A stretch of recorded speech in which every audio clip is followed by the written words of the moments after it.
Goed, goeiemiddag ENAA111 studente. Welkom by sessie 2 van hierdie module. Na vandag se sessie het ons nog net die een sessie oor en is ons dan gereed om hierdie module ook af te handel. Okay, just a reminder of the details again. If something is urgent, please email me. If something is less urgent, email Mrs. Bischoff. Ek dink sy dit in 'n e-pos en julle ook vroeër verduidelik. Jy mag tot 48 uur wag vir haar. So as jy bereid is om so te lank te wag en iets is nie dringend nie, stuur gerus vir haar, anders vra vir my. Ek sal jou baie vinniger kan help. Okay, our assessment timetable. Soos julle kan sien, klas toets 1 is afgehandel. Julle het die eerste gedeelte van die semester opdrag deel 1 afgehandel. Dan vir hierdie Saterdag, soos ek ook in die e-pos vermeld het julle in julle e-klas toets 2 en dan vir die 11de volgende week Dinsdag het julle semester opdrag deel 2 wat 'n minuut vir 12 moet klaar wees. Dit sal weer op e-klas wees. Jy kan net van daar af aangaan. Okay, what are we going to do today? In no particular order, the subject verb object for active voice and object verb subject for passive voice, the types of sentences that we get in English, that is simple, compound, complex, and compound, complex, subject and predicate.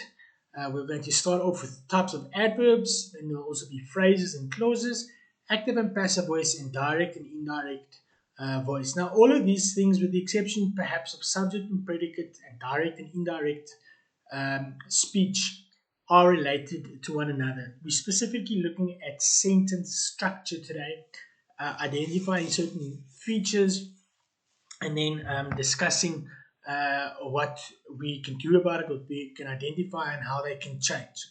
Ek gaan hierdie video afsluit by die tipe sinne, the types of sentences, because that's going to be quite an extensive explanation. And then in the second video, after you've had your cup of coffee or perhaps a lunch of some kind, we're going to discuss active and passive voice, subject, verb, object, SVO and OVS, as well as direct and indirect speech. Otherwise, it will be too long for you to take everything in as far as what we need to learn today and what we need to cover today, and as well as the examples we do. Speaking of examples, I will again cite some examples from the second part of your semester assignment, like I did with last week, where I used the first part. So jy het daai antwoorde reeds van kennis geneem. Ek gaan dit egter nie so baie doen soos ek laas week gedoen het nie, omrede daar nie noodwendig genoeg is op die semester opdrag self nie, en ek ander voorbeelde ingetrek het om jou touwys te maak rondom dit. Okay, let's start. Types of adverbs. One of you guys reminded me that although we've discussed adverbs in the previous session, I didn't go into enough detail with regards to the type of adverbs you get. And to my big surprise, I saw it's also not in the study guide that I put together for you to use as guideline and as resource. So I'm going to discuss types of adverbs today, and your e-class test will also be on these type of adverbs and specifically identifying these types of adverbs. So as jy vir jou e-class test wil voorberei, dit is waaroor dit gaan soek nog 'n paar op die internet hoe jy dit kan identifiseer, en dan behoort jy redelik goed te doen in jou types of adverbs e-class toets. Okay, we know that adverbs describe verbs. We can take it further by saying this adverb is usually part of a clause. We'll have a look at clauses a bit later, and that clause contains a verb, obviously because the adverb needs to describe the verb. Okay, these clauses we can further break down into main and subordinate clauses. And if we take the example of a simple sentence, which we'll learn about later, a simple sentence consists of a noun clause. So that's usually the part that has to do with the subject, that contains the name of the subject. And that's also the main clause, as well as a subordinate clause, which often describes either the subject or the verb within the sentence. So that is a with. Ek weet nie wat die term in Afrikaans is nie, maar daar is 'n with en 'n onderdanige clause, as jy dit so wil noem, wat die een kan nie sonder die ander een klaarkom nie. Die with the main clause can still stand on its own, but the subordinate one cannot. We're going to discuss all that detail later. All that I want you to do now is focus on the adverbs and how they function and what they mean. Now, if you listen carefully and you take in what a sentence says, and you know you get four kinds of or types of adverbs, it becomes very easy to identify them. But the important thing is to ask certain questions, and I'm going to give those questions to you from the next slide on. As a bit of an explanation, you'll see there, I quickly added you to get an additional resource because I don't have my textbooks with me at home to teach this type of adverbs to you. So look at what you find on the internet about types of adverbs as well, but make sure that the site doesn't seem dodgy. Okay, the first type of adverb you get is adverbs of time, also frequency. Some people separate and say you get time and frequency. It is permissible to say an adverb of frequency and an adverb of time. You have to put them together. The particular question that you ask is when or how frequently is the action performed, because then you'll know. If you can't answer that question, you'll know it's not an adverb of time. Okay, when we move on, an adverb of place, that indicates the place or direction of the action. This direction part is very important. We don't often realize that it also indicates place.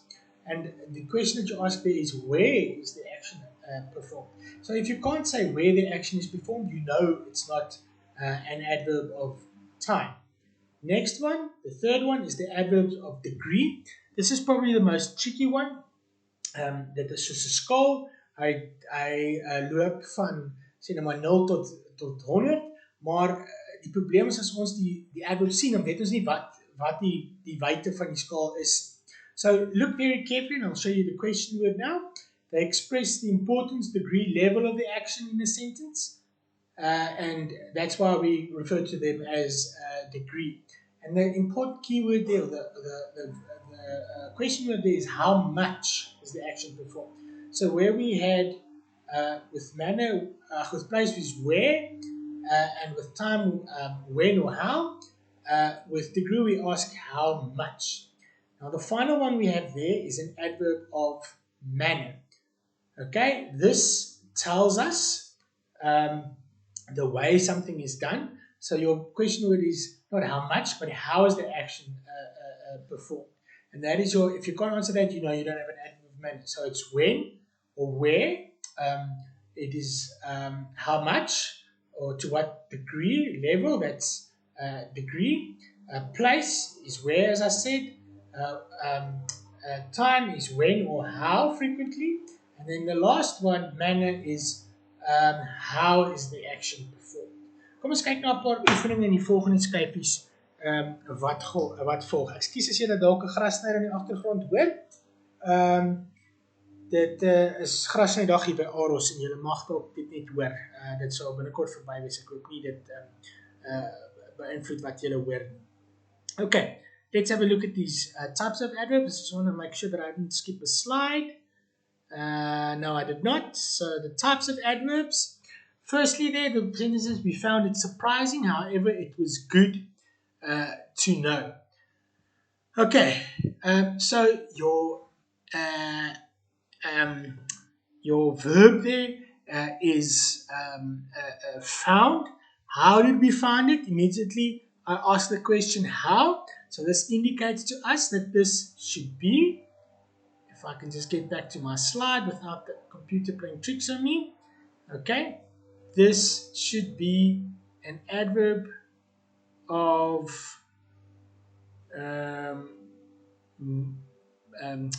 degree. Sorry, I got stuck there. How is it performed? I just want to get back to my slide. It seems like I skipped one. Kom ons begin eerder weer. Ekskuus julle. Dis hoekom ek nou 'n bietjie te mekaar was, want ek was nie seker wat nou hier aangaan. Okay.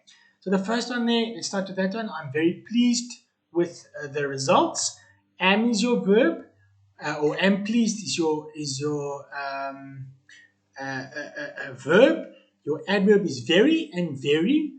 Jy kan nie 'n skaal daaraan of jy kan nie sê dit is 'n bepaalde ding nie, so it's an adverb of degree. Very means highly.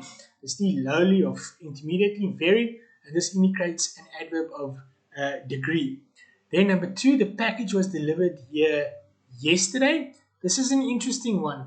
First ask what your verb is. The package is definitely your subject. Was delivered, therefore, with your auxiliary was is your verb. And then it says here and yesterday. So here, very definitely, if you ask the question, where was the package delivered? Here is an adverb of place. But it also gives you the word yesterday. And that is a time that is given. So therefore, here is an adverb of place and yesterday is an adverb of time. So there are 2 adverbs there. Number 3, their products are priced reasonably. Okay, their products is your subject. Are reasonably is your are priced, is your verb, and your adverb is reasonably. Now you ask yourself, how are their products priced? Okay, and that would probably indicate an adverb of either degree or manner. It could go both ways. In my opinion, it's probably degree, because you can't really manner is an abstract noun for all intents and purposes. There's no way of illustrating manner. Therefore, I would rather go with degree. You'll probably be right on both manner and degree. Number 4, I never trusted him, sadly. Okay, subject there, I, verb, trusted. Okay, who did I trust? Who did I not trust? Him. Okay, can that be regarded as an adverb? No, but sadly can. Okay, so that adverb should be an adverb of manner. Okay, there is a way of, although that is still abstract, it can still show a manner to show. Number 5, is the fish cooked enough? The question there, or the subject there is the fish. The verb is cooked, and enough indicates that this has to do with degree. Let's check our answers. Okay, we were correct with the first one, degree, very. The second one, place for year. There we go. Time for yesterday. Number 3, their products are priced reasonably. I said I'd go with degree because reasonably I regard as abstract. But be careful of that. It could perhaps be manner as well. Number 4, I never trusted him, sadly. Okay, definitely manner then. And number 5, is the fish cooked enough? Degree again. So we have got 1, 2, 3, 4. We've got all possibilities. Let's do 5 more. Okay, number 4, we found it surprising. However, it was good to know. How did we find it surprising? Therefore, it has to be manner. Number 7, you should certainly read the instructions carefully. How should you read the instructions? Carefully. Therefore, again, that is carefully is an adverb of manner.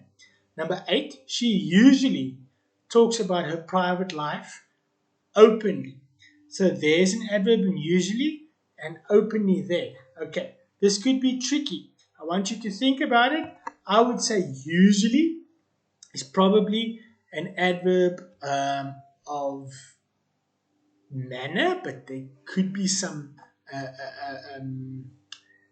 time involved, or I think it would probably be more. How does she chat about her or talk about her private life? Also openly, or openly, also manner. So these 2 are probably both adverbs of manner. We'll check the answer in a second. Number 9, consequently, we know everything about her now. Okay. What do we know about her? Everything. Okay. So that is probably then definitely not place, definitely not time, definitely not manner, and then therefore I would say this probably is degree. We'll have just make sure now. And number 10, we are moving forward slowly but surely. So your subject there is are moving, because your subject is we. Your verb with your auxiliary is are moving. Okay, where are we moving? Forward, so that's an adverb of place. How are we moving? Slowly but surely, so that is an adverb of degree. Let's have a look at our answers. Okay, manner, I was correct in that. How did you find it? Surprising. Carefully, number 7, again, manner. She usually talks about her private life openly. Manner again. Consequently, we know everything about her now. Degree, everything as opposed to nothing. Weer eens kan jy sien, daar's nie noodwendig 'n vaste skaal wat mens daarmee kan vergelyk nie. So that's an adverb of degree. And then number 10, we are moving forward slowly but surely. Adverb of place for forward and manner for slowly and surely. Okay, that is as far as adverbs goes. I remind you then of your E-class test. It should be available by tomorrow, and you have until the end, minute before 12 on Saturday evening to complete that. It shouldn't be a test out of more than 15, it might even be less. Goed, kom ons beweeg aan. The next thing I'd like to focus on is phrases and clauses. Nou hierdie is die begin van jou sin-analyse gedeelte van hierdie kursus, your sentence analysis.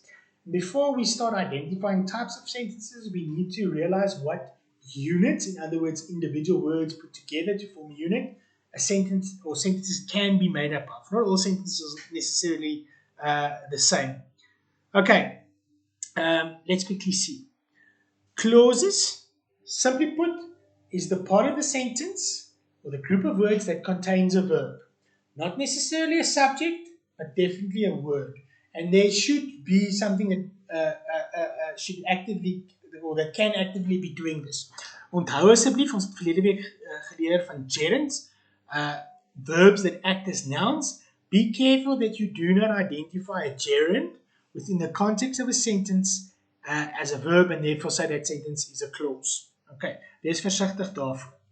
Then, the next thing we can say about clauses, and we've said that earlier as well when we started discussing adverbs, it can be a main clause, which usually contains the subject, okay, and a subordinate clause, which is a part of the sentence that also contains a verb, but makes no sense without the main clause. Keep in mind, okay, main clauses usually contain nouns, as you can see there in a simple sentence, and a verb, but it can still be a clause, even though it's a subordinate clause, even though it does not have a subject, but it does have an active verb. In other words, not a gerund. Okay, so that is as far as clauses goes. The next thing, obviously, if we've got parts of sentences with the verb, we'll have sentences without the verb, and those parts of the sentence is known as phrases. Oh, there's another clause slide. As I said earlier, the noun clause is followed by a verb clause, usually a subordinate clause that makes no sense without the main clause because it has no subject. Goed, so dis die gedeeltes met die werkwoorde. Dan het ek soos ek gesê natuurlik gedeeltes wat nie werkwoorde in het nie. And these parts are called, or these sentences are called phrases. It's got one idea in the sentence and it cannot stand alone. By that we mean it makes no sense on its own. It's not even a subordinate clause because it doesn't even contain a verb. So, you can break down phrases further into adjectival, noun phrases, and adverbial phrases. Now, this tells us that these phrases give more information on, in the case of adjectival phrases, on nouns. In the case of noun phrases, more things with regards to the noun or a noun in the clause itself, or adverbial phrases, which tells us more about the verb that you'll find in the clause itself. So hierdie is in essensie byvoeglike naamwoorde, selfstandige naamwoorde en werkwoorde wat in frases vervat word, wat in stelle woorde vervat word om terug te verwys na die clause gedeelte van die sin. Okay. Maak my skryf jou weer. Ekskuus. Het ons net gou terugkom daarna toe. Okay. Die adverbial phrases, soos wat julle vroeër geleer het, you can also divide them into adverbial phrases of manner. So jy kan een adverb hê wat manner is, maar jy kan ook 'n hele frase hê wat daai adverb bevat. Adverbial phrases of manner, time, place, reason and concession. Daai twee sal natuurlik by manner, time, place, reason, okay, hy val nie binne aan 'n type of adverb nie, en concession wat meer na degree se kant toe gaan. Okay, reason kan natuurlik by manner invul en concession kan na manner of degree toe gaan. Okay, the next thing I'd like us to do is have a look at a couple of examples from your semester assignment, the second part. I'm not sure exactly what number this is, but you'll pick up a sentence pretty soon. Okay, so the test is whether it's a phrase or a clause, is, does a sentence fragment contain a verb or not? Now, if we look at this first one, it says throwing papers along the streets.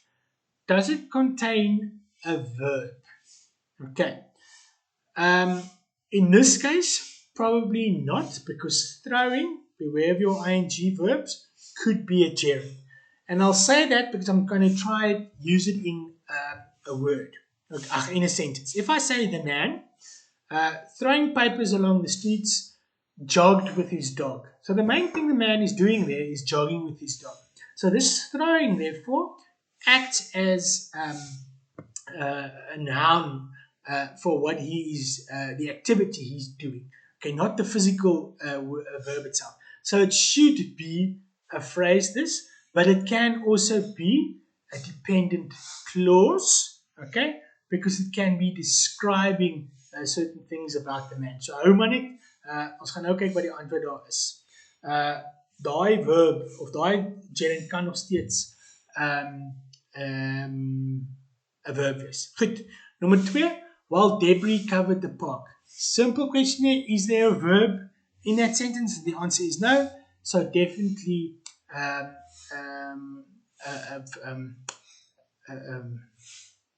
definitely a phrase. Covered, there's nothing doing there, so that can't even be regarded as a verb. It's a noun describing how the debris was lying in the park. Number 3, with broken glass in the alley. Okay, with broken glass in the alley. Is there a verb there? Is daar 'n werkwoord daar? Nee. So that will also be a phrase. Beside old trucks and cars. Number 4, no verb there, also a phrase. Number 5, no one lives there.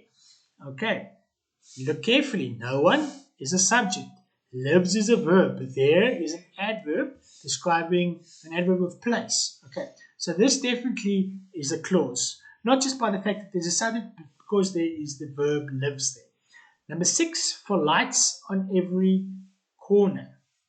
Is something being done in that sentence? Is there a verb? And the answer is no, there is not. So therefore, that is also a phrase. Let's see if we are correct. Okay, first one there, I said it is a dependent clause.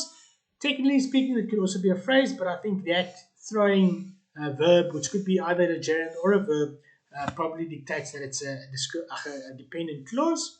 Number 2, while debris covered the park. I said that is a descriptive, a dependent clause. But this could also be a phrase because it depends on how you treat that supposed verb. Nothing is really doing that there. So that, strictly speaking, could be both. As jy so 'n situasie in die eksamen sal kry, en jy moet dit bloot net antwoord, soms vir jou al twee antwoorde gee. As jy dit moet antwoord en jy moet 'n rede gee, dan moet jy jou rede redelik beskryf hoekom jy dit gee. Number 3, with broken glasses in the alley, we said there's no verb, so definitely a phrase. Number 4, beside old trucks and cars, definitely a phrase. Number 5, we said there's a subject, a verb, and an adverb of manner describing lives. It can stand on its own, it's got a subject, it's got a verb, so therefore it's an independent clause, not just a dependent clause like those ones. And then number 6, for lights on every corner, no verb, okay, no subject, definitely a phrase. Okay, the next thing we'll move on to, if my computer will just agree, a small detail, a kleiner ding wat ons vir jou sê, just another way of spelling out a sentence is basically making a distinction between the subject, as you can see there, okay, the person or thing or entity doing the verb, and that is obviously called the subject, and the predicate refers to the rest of the sentence. So the part of the sentence probably containing the verb the subject is doing. The important thing, as jy terugdink aan transitive and intransitive verbs, is the predicate contains a direct object and often an indirect object. Remember, we said transitive verbs, the verb being done is being done on something, the direct object. If it's not being done on something, it's an indirect object, and therefore intransitive verb, okay? Or if there's no subject, it's intransitive as well. So if we take the example, the dog chews the bone, then choose is your verb, and bone is your object. If we just say the dog chews, it's still a legitimate sentence with a subject and a verb. Then that verb is intransitive because there's no direct object for it to act on. Dit is eenvoudig hoe subject en predicate is. Dit is wat my betref so eenvoudig dat ek nie eers met julle voorbeelde gaan doen nie. Daar is 'n paar daar, ek dink, of dalk het ek dit gedoen. Ja, ek het dit gedoen, nie soos dit. Goed. There we show the distinction in number 1, 2 and 3 before the slash. There's our subject, a large crowd, my brother, Nancy, and the rest of the sentence is the predicate. Watch the basketball game. There's our verb, went home. There's our verb, collect. There's our verb. It's as simple as that. Okay, now, excuse me, ek wil net 'n slukkie water vat. The next big thing that we get to is types of sentences. Nou hierdie kan nogal 'n intensiewe ding wees. So as jy eers die video nou wil stop en net 'n bietjie asem skep om dan jou volle aandag te kan gee aan die volgende gedeelte, is jy welkom. Ek gaan net water drink en dan sal ons verder gaan.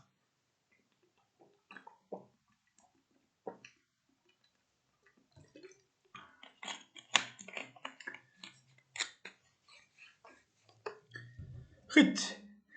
You get 4 types of sentences, 40% in Engels, of which you need to know 3. I'm going to mention and explain the 4th one, but you won't be assessed on it. So the first one is the simple sentence, then you've got compound sentences, and then you've got complex sentences, and then you've got compound complex sentences or complex compound sentences, depending on what part of the earth you stay on. The Americans call it one thing, and the English call it something else, or the order just changes. But that I'm going to show to you, but you won't be assessed on that. Jy gaan net op die eerste 3 subject, simple sentences, compound sentences en complex sinne geassosieer word. En die een waar ons met simple sentences begin, bou basies op die ander een, en het alles te doen met clauses en phrases, maar meestal net met clauses. Okay. Firstly, we've got the simple sentence. It has one subject and one verb, and sometimes an object. So that verb can either be transitive or intransitive. Look at the following sentence there. It says, she picks the flowers. Okay, subject she, picks verb, and the flowers is the object. If we want to make the verb intransitive, you could just say she picks. Mag dalk 'n bietjie vreemd klink, maar dit is nog steeds 'n wettige sin as jy dit in soveel woorde wil sê. Then we have compound sentences. Compound sentences have one subject, okay, sometimes 2 and 2 verbs. Nou dit is hier waar dit begin interessant raak, want ons weet 'n verb kry jy in clauses. So dit beteken nou gaan ten minste 2 clauses wees. Ons wil nou uitvind, is hulle subordinate of is hulle main clauses, or dependent clauses or main clauses. The sentence can be divided into 2 simple sentences, which mean each have a subject. We know there are a verb in each part, and they can make sense on their own. So they are basically 2 independent clauses.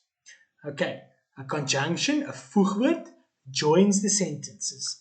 So there are examples, and but, although perhaps remember your conjunctions, fanboys is your acronym that you can remember to remember the most important conjunctions, die belangrikste voegwoorde wat dit betref. So compound sentences, 2 simple sentences, in other words 2 independent clauses joined by a conjunction, not necessarily in the middle. We'll have a look at the examples now. Maar die belangrike ding is die 2 simple sentences are independent clauses that can stand on their own. So it's basically taking 2 simple sentences and any related simple sentences and adding a conjunction in between. Okay, let's have a look at the examples. For some other reason, I forgot to change my heading there, but this should read complex sentences. We'll have a look at the examples now. They've got 1 subject and 2 verbs. Okay. The sentence can also be divided into one part, the independent part, that makes sense on its own, and another that doesn't. Nou, ons moet baie voorsigtig wees daarmee. Ons moet baie mooi gaan vra en na die struktuur van die clauses gaan kyk, om seker te maak dat dit nie 'n compound sentence is, maar dit definitief dependent is, want baie mense sal argumenteer, maar as jy die conjunction wegvat, dan word die sin independent, maar dit hang af wat se verhouding hy het met die vorige clause. So that's very important. Conjunction is often found in between. If you look at the examples there, She picks flowers while singing beautifully. Okay. She is your subject. Picks is your verb. What she picks is there's your object. While is your conjunction. It says singing beautifully. Now, if I put a split there, okay, there where my cursor is, and I've got that part where it says while singing beautifully. There's no subject there to tell us what is being done. There's still a verb there, okay? As you can see there, two verbs for complex sentences. Remember the heading is wrong, okay? So there's your independent clause. She picks flowers, subject, verb, object. There is your dependent clause. While singing beautifully. Remember, a clause contains a verb. There is your verb. So this is definitely a complex sentence. I'll show you an example of a compound sentence now. I'm just surprised that I don't have it in my examples here, but I'll show it to you later on. Okay. Then the fourth one, and this is the one that you don't have, that I'm showing you, but you won't be assessed on, is a compound complex sentence. Compound complex. Onthou ons begin met simpel, dan gaan ons oor compound toe na complex. Nou hier is 'n kombinasie van die twee. So we can already say it's probably got two subjects. It's probably got three verbs because it's got a subject, a verb for each subject, as well as a verb in a subordinate clause in the complex part there. It's very complicated. Die rede hoekom ek dit nie by ingesluit is ek voel net dit leer mense om sleg Engels te skryf. Okay. Sentences shouldn't be that long that you have to use a compound complex sentence. There are, of course, exceptions that you can use them if you have a look at the sentence here below, but it's got at least two independent clauses, so two subjects with their verbs, and at least one dependent clause which only has a verb and not a subject. Look at the following. Laura forgot her friend's birthday, so she sent her card when she sent her a card when she finally remembered. Laura is your subject, forgot is your verb, her friend's birthday is your object. Okay, so could be considered a conjunction, but she sent her a card. Subject she, sent verb, a card is your object. So there are two independent clauses, one there and one there. And then we've got left with when she finally remembered. There's a subject there, okay? But it makes no sense without referring back to these two. There's your conjunction as well. And therefore this is a compound complex sentence. Soos ek sê, ek gaan julle nie op assesseer nie, ons gaan wel nou daarna kyk, maar dit is nie nodig dat weet waaroor dit gaan, maar dit is regtig dit raak onnodig oorgekompliseerd en ek wil ook hê julle moet op 'n bepaalde manier kan skryf en dit is definitief nie wat akademies betref die tipe sin wat jy deel dit wil gebruik. Okay, let's move on and have a look at some of the examples. Okay, these examples I told you won't be in your semester assignment. There are other examples, other ways of doing it where I get you to identify phrases and clauses. Here we're simply going to identify them. Okay, the first one there says the novels of Mark Twain are well known. Okay, firstly ask yourself, what is the subject? And the subject there is the novels of Mark Twain. Okay, what is your verb there? Okay, are definitely auxiliary. Okay, known is definitely a verb as well, and then well is obviously just an adverb.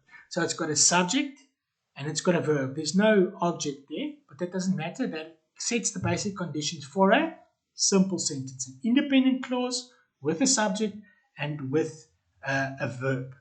Number two, the lights in Springfield went out when lightning hit that power line, but JEA restored service in less than 1 hour. The origin of this is obviously American.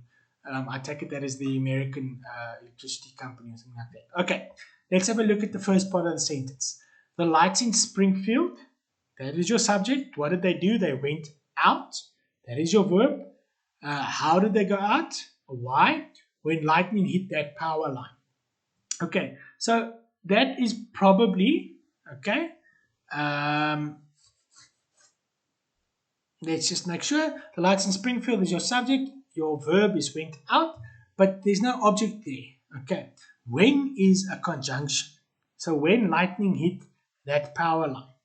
Okay, so ons kan sê the lights in Springfield went out is an independent clause. Simple sentence. When is your conjunction? lightning hit that power line.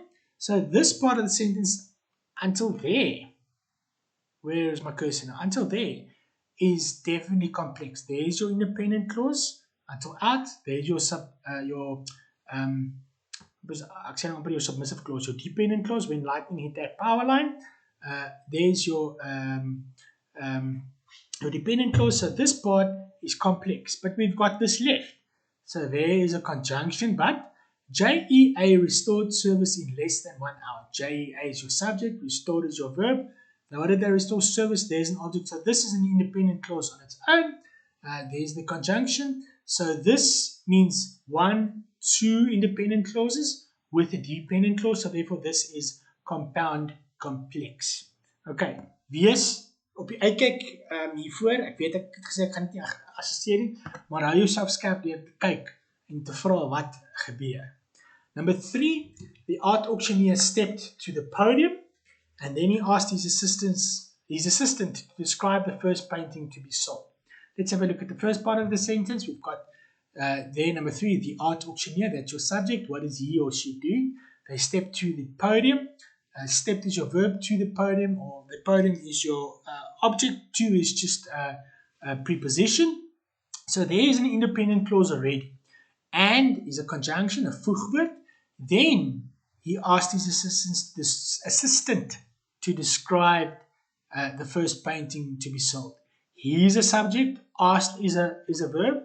Who did he ask? His assistant. There is an object as well. Hierdie gedeelte beskryf net wat die assistent moes gedoen het. So therefore we've got 2 independent clauses joined by a conjunction, and then in this case as well, dis maar net 'n tydwoord daai. This is very definitely a compound sentence because it's got your 2 independent clauses. Excuse, ek moet net 'n slukkie water neem.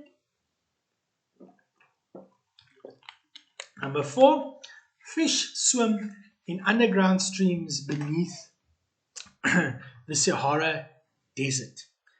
Again, ask yourself, who is doing what? And the answer there is fish. What do? They swim. There's your verb.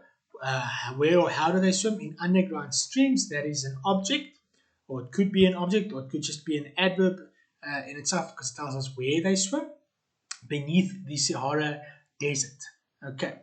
Daai beneath the Sahara Desert, omdat hierdie underground streams 'n adverb is maar bloot deel van our adverb om hierdie swim gedeelte te verduidelik. So therefore we've got a subject and we've got a verb and it is an independent clause. That's the end of a sentence, making it a simple sentence. Okay, kom ons kyk wat sê die antwoorde. Ek sien hier was my compound nee, net terug gaan. Ekskuus julle. Hy moet nou net reg werk. Ek het nie antwoorde hier gegee nie, maar daai antwoorde behoort reg te wees. Number 5, the LC was especially quiet on Friday and many of the students seemed to be dozing. Start at the beginning of the sentence, ask yourself who is doing what. The LC, okay, ek is nie presies seker wat dit is nie, maar dit is definitely a subject. Was quiet is your verb, okay. When or how or what was it quiet, especially is your adverb of degree. On Friday, adverb of time as well, daar's 2 dae. So daar's 'n subject en 'n verb daar, independent clause. Dan kry ons 'n voegwoord hierso, and. Okay. Many of the students seem to be dozing. Many of the students could be a subject on its own. Okay. Seemed is a verb. Okay. That's something you can do. To be dozing. Dit beskryf net seemed. Daar is nog 'n adverb. So hierdie is 'n independent clause. Daar's 'n subject, daar's 'n verb, daar's nog 'n independent clause. Daar's jou voegwoord, 'n conjunction. Therefore, this is also a compound sentence. Kan julle sien die beredenering wat in hierdie goed gaan? Dit gaan nie net oor of hy lank of kort of wat ook al is. Jy kry baie lang simple sentences ook. Jy moet jouself bepaalde vrae gaan afvra om te bepaal hoe en wat die verskillende tipes is. I suspect we might have a compound complex sentence here. Let's rack our brains, check our theory and see if that is the case or whether it's just a compound sentence. When we flew out of Jacksonville, now you can see there's a conjunction, a voegwoord daar. Subject we, flew out is your verb, and there's even or just flew, out is a preposition. There's even a bit of an adverbial part there because it tells us where we flew. So that is probably an independent clause. The sky was clear. The sky, subject, was clear. Verb, so there's another independent clause. But when we got to Atlanta, conjunction there, another conjunction there. We got to Atlanta. The clouds were very dark and eerie. Okay. Nou, ek kan sommer vir jou sê, die feit dat ons al met meer as een independent clause sit, en ons sit met hierdie dependent clause, but when we got to Atlanta, waarna verwys dit? Kan nie op sy eie staan nie. Beteken hierdie is 'n compound complex sentence. There's an independent clause. There's one. This is probably independent clause as well, but it describes what the situation was like when we flew out of Jacksonville.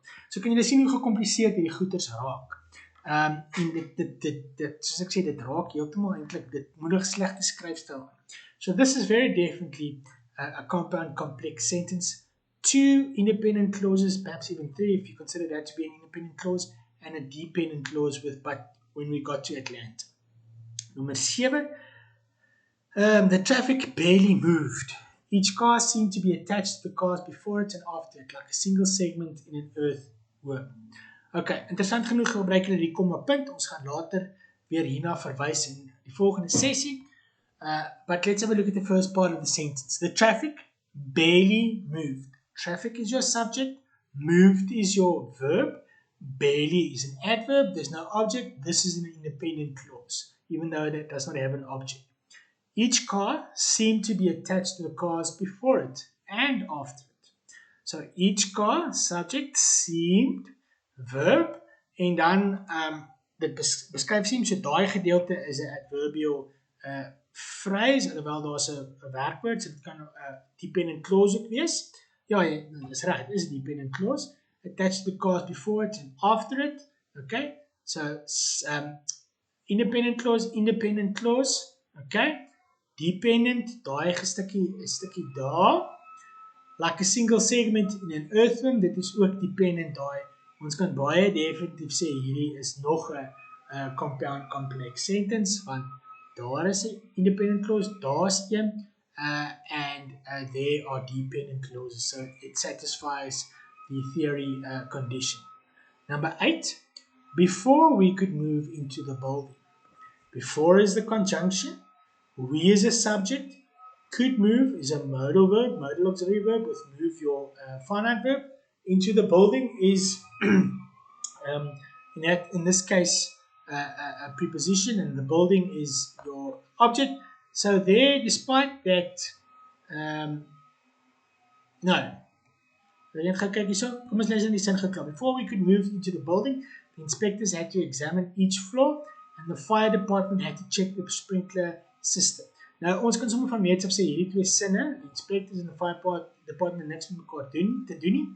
The inspectors is a subject, does, had, and perfect tense jou verb, and the fire department is a subject, and had again in perfect tense is your verb. So those two are independent clauses. Hierdie een is nie een.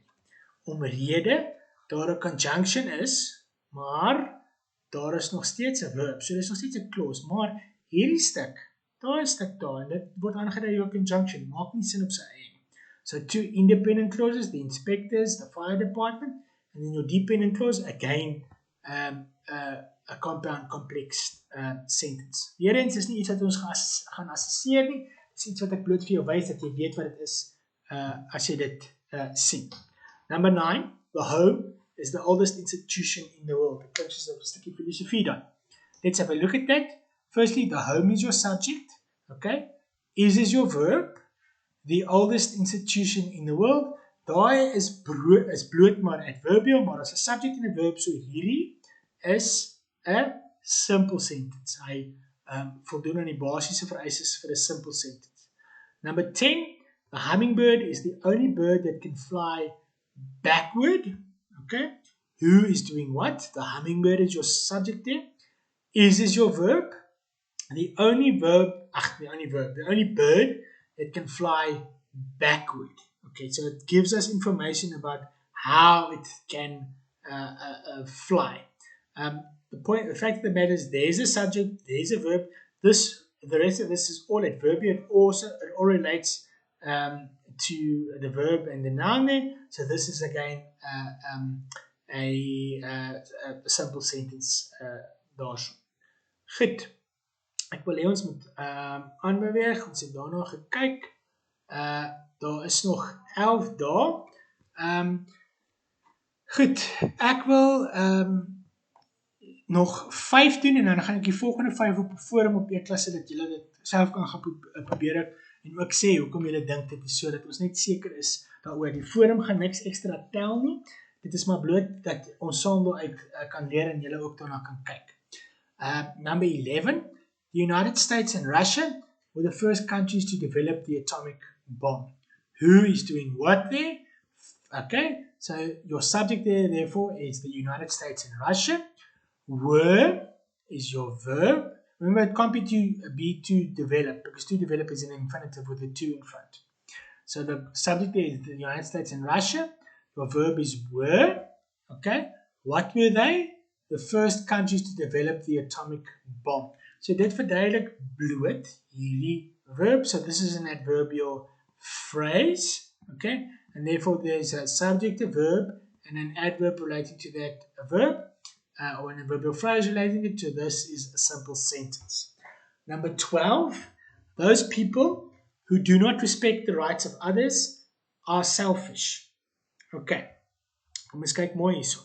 Those people who do not respect the rights of others are selfish. Kan julle hierso sien?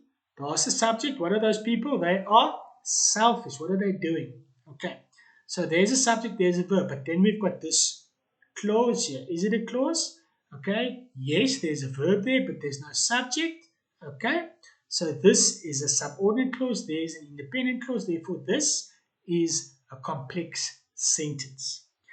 Number 13, I had misplaced my keys, but fortunately, I had another set hidden beside the door. Kyk nou mooi. I had misplaced my keys. Okay. I subject, had misplaced is your verb. My keys is your direct object. Had misplaced natuurlik in your perfect past tense. Okay. Daar is 'n voegwoord, a conjunction, but fortunately, I had another set hidden beside the door. So there is a verb there. There's definitely a subject there as well. But this part of the sentence will make no sense if it's not for this independent clause. Because what another set are you talking about if you've only got that sentence? You're speaking about those keys. Okay, so this is definitely a subordinate clause. So one independent clause and one subordinate clause, again, a complex sentence. Number 14, it can prove to be a real disappointment. Okay. What is your subject there? It. We don't know what it refers to, but that doesn't really matter. Can prove is, can is of course a modal auxiliary, so can and prove is the entire verb. Okay. To be a real disappointment, what can it prove? Okay. That basically gives us more information on the noun verb proved there. Therefore, this is an adverbial clause. And a verbal phrase for that matter, because there's no verb there. Therefore, one independent clause being described, and therefore this is a simple sentence. Number 15, my son Charles will be getting married next March. What is the subject there? Who's doing what? My son Charles. So there's your subject, who will be getting married. Okay, this is a rather complex or a ingewikkelde werkwoord. Future tense, of course. So there's your verb. And this next March tells us when he will be getting married, so it relates back to the verb. So this is just an adverbial phrase, and therefore this entire sentence is one subject, one verb. Being described is a simple sentence. Okay, hierdie 1, 2, 3, 5 sinne gaan ek vir julle op e-klas vir 'n forumbespreking doen. Jy moet eenvoudig gaan sê dit is die tipe sin wat dit is, want daar is soveel independent clauses en soveel dependent clauses, en dis hoe hulle met mekaar werk, en dis kom ek sê, dit is daai tipe sin. Gaan oefen hierdie goed so gereeld as moontlik. Dit is iets wat mense nogal kan uitvang, maar as jy geoefend is, behoort jy dit redelik maklik te snap. Goed, ek gaan hierdie video nou hier eindig. Na die breek, of nadat jy gaan koffie kry het, gaan ons aan met subject, verb, object, active en passive voice en direct en indirect speech. Sien julle nou nou.